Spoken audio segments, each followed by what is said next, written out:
Ο φόβος είναι ένας δρόμος κλειστός για τον έρωτα.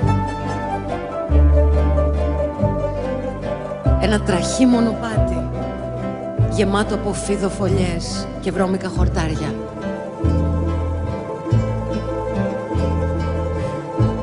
Στο τέρμα του φαντάζει απρόσιτο το χλωερό αλωνάκι της αγάπης. Μα μόνο έτσι πολεμάζει αυτό που νιώθεις. Περπατώντας αυτό το δρόμο, ματώνοντας τα πόδια στα χαλίκια του,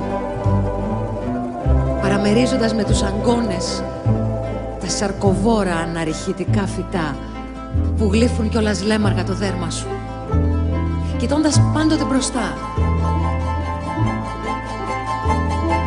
κοιτώντας μέσα σου, εκεί όπου παφλάζει η επιθυμία που σε οδηγεί, που ο πόθος ξεδιπλώνει το βαθύ του ουρανό, εκεί που η καρδιά χτυπάει μόνη της και μια φωτιά ανάβει μεσοπέλαγα. Ερωτεύομαι, θα πει, πηγαίνω, προχωρώ, διασχίζω και διασχίζομαι και ξεμακραίνω για να αγγίξω κάποτε τον πάμφωτο προορισμό που αξιώθηκα.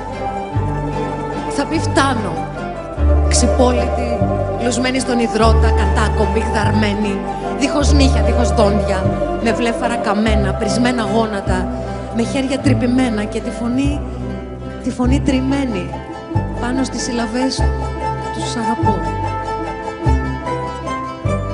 Έστω κι έτσι, μόνο έτσι φτάνω. Γιατί ο έρωτας, Κύριε, άλλο δεν είναι από μια δυνατότητα, ένα μπορώ, να γνωρίζω και να αγνοώ μαζί, να εγκληματώ και να είμαι η μόνη αθώα.